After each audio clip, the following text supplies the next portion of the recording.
Саламатсыздарбы урматтуу теле көрүүчүлөр, сиздер Жогорку кеңештин басма сөз кызматы даярдаган күн тартибинде программасын көрүп жатасыздар. Бүгүн жыйындар залында ар кандай маселелер сааты каралып жатат. Ар кандай маселелер саатында депутаттар кандай көйгөйлөрдү көтөрүштү, чогуу биз менен бирге көрүңүздөр. Саламатсызбы? Бүгүн сиз ар кандай маселелер саатында айыл жергесиндеги өзгөндөгү болгон кырсык, сел жүрүү, ошолорду өткөнүн алдын алуу боюнча маселени көтөрдүңүз. Ошол боюнча кененирээк токтолсоңуз. Негизи 2017-жылы кырсыктары, табигый кырсыктар абдан көп катталды да. Анын ичинен 158 көчкү болду. 158 көчкү бир жылда болсо, ага чейин 9 жылда ушунча көчкү болгон экен да негизичи. Анан быйыл деле мындай кепилдик жок. Кудай сактасын, бирок ошондой көчкү болуп калышы мүмкүн да. Былтыры абдан көп жарандарыбыз көз жумду. Кичинекей балдар, үй бүлөлөр бар. Анан ал жака барсаң, ошо алдын алуу иштери, ошол адамдардын өмүрүн сактап калуу мүмкүнчүлүгү бар экен да. Ошондон абдан зээнин кейит да. Демек ошол иштерди биз теледен, мектеп аркылуу, айыл өкмөт аркылуу жүргүзсөк, ошол жерде көчкү болот. Биз качан үйдөн чыгып турушубуз керек, өмүрүбүздү сактоо үчүн кандай аракеттерди көрүшүбүз керек деген маалымат жеткиликтүү болуш керек. Андан сырткары эң маанилүү мындай маселе, биздин бюджетке дагы былтыр абдан чоң каражаттар ошол жака жумшалды да. Азыр Кудайга шүгүр Өзгөндүн башка районуна көчүштү. Жаңы үйлөр салынды, мектеп салынды, башка эле мындай айыл болуп калды да, жаңы айылчы. Бирок ошол бюджетке абдан чоң таасир этип атат. Анан эң башкысы ошол адамдар үй курууга каражаты жок калып атпайбы? Ошондуктан алар жанагы кепилдик деп коет, ошону алыш керек да, страховка жилья, ошону жасаш керек жарандарчы. Өкмөткө кандай конкреттүү талап койдуңуз? Конкреттүү талап бул МЧС, алар алдын ала кандай иштер жүргүзүлөт, ошону катуулатыш керек. Өзүнүн мындай парламентке келип бизге баяндамасын жасаш керек. Экинчи бул жанагы бул алдыңкы 5-6 жылга жанагы көчкү жүрө турган жерлерге дарак эгүү, ошол боюнча иштер жасалыш керек да. Саламатсызбы? Сиз элит жериндеги көйгөйлөргө токтолдуңуз. Мамлекеттик каттоо кызматындагы бир нече коррупциялык иштер күч алганын тизмектеп кеттиңиз. Ошолорго кенен токтолсоңуз. Бүгүнкү күндө ошо паспорт алуу боюнча, гражданство алуу боюнча түрдүү коррупционный системалар иштеп жатат. Элди көйгөйгө бүгүнкү күндө акча бербегенче паспорт ала албайт. Бүгүнкү күндө мен Өзгөн районунда болуп, Өзгөн районундагы эл менен жолугушууда эл гражданство алуу боюнча дагы элди мыйзам билбестигинен пайдаланып бүгүнкү күндө атайын ушундай искусственный тоскоолдуктарды туудуруп, качан определенный срок бүтпөстүгүнө айтып, мына күнү келесин, анда келесин деп эл түшүнүп атат, акча бербесе чечилбейт экен бул маселе. Бүгүн мана президентибиз Жээнбеков Сооронбай өзү коопсуздук кеңешмеде биринчи маселе бул коррупцияга каршы күрөшүү деп айтты. Бул боюнча атайын программа боюнча тайындалды кишилер. Ошо мен бүгүн айтайын дегеним ушу именно паспорт боюнча, ГРС системасы боюнча өкмөт катуу текшерүү өткөрүп, ушу маселелерди чечиш керек, элге аныктыкты айтыш керек. Элди бүгүн ушу көп мыйзам билбестигинен пайдаланышып атат. Андан кийин экинчи маселе бүгүнкү күндө кайрадан Өзбекстан менен Кыргызстан ортосунда мамилелерибиз жакшыланып келип атат, жакшылап болуп кетип атат. Чегередеги коррупция бул. Ошол жерде видеонаблюдение, көзөмөлдөр кетип атат, бирок мен ойлойм бул көзөмөлдү эч ким текшербейт да, карабайт да дагы. Ошол жерде жарандарды, мыйзам билбес жарандарды тандашадыбы, ушундай кылышып, атайын шылтооларды табышат экен да, ал жерден акча берсе өтөт. Бүгүнкү күндө кечейин элди сөзү 200 сом болса, бүгүн 500 сомго чыгып. 500 сом берсең, чегерден өтүп кетет. Өзбекстан жакка өтсөк дейт, эч канака андай коррупционный схема иштебейт. А биздин Кыргызстанда ушундай болуп атат. Бүгүн чегерачылар да ушу маселени мен өткөнгө бизди палатада дагы разный маселесинде көтөргөн бул маселени. Бүгүн кайрадан ушуну президент өкүлүнө айттым. көзөмөлгө алып жыйынтык чыгарып алсак болбойт. Президент региондорду өнүктүрүү жылы деп жарыялады. Ушул жылда сиз депутат катары кандай сунуштарды бересиз? Ошо өнүктүрүүнү эмнеден баштоо керек? Эң негизгиси башкы нерсе айыл жергесин көтөрсөк, мына ошондо гана бизде мамлекетте өнүгүү, өсүү болот да. Ошол жерде биз мугалимдерибиздин эң биринчи мугалимдерибизди колго алууну айттым да.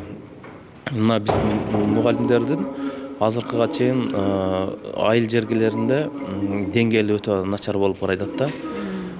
Ошолар эле тесттен өтпөй калып атат. Ушуну өзгөртүш үчүн эң биринчи мугалимдерибиздин даражасын көтөрүшүбүз керек да. Биз дагычы аларды чет мамлекетке чыгарып окутканы же болбосо ошол эле маалда ысык көлдө эс алдырып, ошол жерде тренингтерди уюштуруп, ошолардын мугалимдердин деңгээлин көтөрсөк, мына булар биздин окуучуларыбызга жакшы бир ийгиликтерди алып келет. Андан сырткары эң биринчи азыркы маалда биз мугалимдердин даражасын көтөрүп, булардын айлык маанайын көтөрүп, буларга чоң бир шарт түзүп беришибиз керек да. 2018 жыл президент тарабынан региондорду өнүктүрүү жылы деп жарыяланды. Ошон үчүн бул жөн гана кагаз жүзүнө калбаш үчүн өкмөт, жогорку кеңеш, депутаттар максималдуу түрдө ушул регионду өнүктүрүүгө тиешелүү мыйзамдарды кабыл алып, тиешелүү иш-чараларды өкмөт жүргүзүп, бир результативный бир иш көрсөтүшүбүз керек да. Чынын айтыш керек, бүгүнкү күнү биздин ички миграция, тышкы миграция күч алып аткан мезгилде биз максималдуу түрдө орто, чакан жана кичи бизнес менен алектенип аткан, региондордо алектенип аткан биздин ишкерлерге налог салыктан бир салыктык бир преференцияларды көрсөтүп, арзандатылган бир пайызы арзан кредиттерди каржылоо деген дагы бир топ ушул сыяктуу иштерди жүргүзүшүбүз керек. Ошондо биз региондордо биздин жашоочуларыбыздын туруктуу жашоосуна бир шарт түзүп берет элек. Бүгүнкү күнү мына баардыгы региондордон жакшы татыктуу жашоо издеш үчүн же иш табыш үчүн борборлорго, анын ичинде Бишкек, Ош шаарларына келип, региондорлор бүгүнкү күнү биздин мындай акыбалы оорчунду да. Ошон үчүн биз бул президенттин эң туура жана убагында мындай иш-чара катары кабыл алып, ошого болгон иш-аракетибизди жумшашыбыз керек деп эсептейм. Сиз могу балыкчы коромдоо жолунун учурдагы абалына тынчсыздандыңыз. Өкмөт тарабына кандай сунушту бердиңиз? 2015 жылы балыкчы коромдуу жолу башталган көлдө.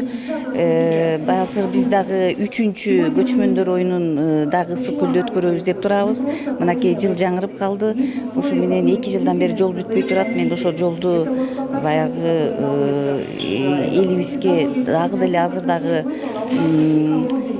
чаң чыгып машинелерин киргизе албай турат. Ошол шарттарга чыдап жашап атышат. Ошол жолду болушунча тездетип, баягы азыр убакыт бар. Эртерээк баштап аз калганда күнү түнү иштеп сапатсыз жолдор болуп калбасын, сапаты жок болуп калбасын, ошону премьер-министрге чейин жеткирип, бул коромдуу балыкчы коромдуу жолун убагында бүтүргүлө, жок дегенде баягы жаңы көчмөндөр оюнуна чейин бүтсүн деп атам да. Болбосо 2 жыл мурда келген конокторубуз дагы келет. Келгенде бул 2 жыл мурдагы жолдору дагы деле бүтпөй жаткан экен деп уят болбойлу деп ошол маселени айттым. Анан кийин азыр баягы маданиятка көңүл бурабыз десек, маданият үйлөрүн карайлы деп атабыз. Талас районунда, Аралда бир маданият үйүн көрүп келдим. Такыр бир аябай бир кишинин боор ооручудай акыбалда, эч кандай иш-чараларды өткөрө албай атышат. Ошондой эле Ысык көл районунда Темир айылында дагы 50 жыл мурда салынган маданият үйү бар экен. Төбөсүнөн суу агып, аерге дагы эч кандай иш-чара өтө албайт. 50 жылдан бери бир дагы ремонттон өтпөптүр. Ошону дагы республикалык бюджеттөнбү карап көрүп, ошонун ремонтторун өткөрүп беришин сурадым. Саламатсызбы? Сиз мына жол, мектеп, региондорду өнүктүрүү бардык 7 облуска тең бирдей кароо боюнча маселени көтөрдүңүз. Ошолорго кенен токтолсоңуз. Ошол эле бала бакча, маданият үйлөрү, спорт залдар, мектептер деле бардык жерде бирдей салынбай жатат да. Баягы ыйлабаган балага ачка калат дегендей болуп эле ошону кыйкырып чыгып айтпасак курулбай жатат. Мисалы бир мисал келип айтып кеттим. Аксы районунун Кызыл Жар айыл өкмөтүндө мектеп бүгүн 3200дөн ашык адам жашайт, бирок мектеп болгон эмес. Бир бала бакчаны мектеп кылышып алып, 100 орун, 100 адамга 100 бала бала бакчага бара турган орунга ылайыкталган бала бакчаны мектеп кылышып алып, бүгүнкү күндө ошол 100 орунга 400 бала окуйт. 3 смена менен. Ал деле ашар жол менен салынган да.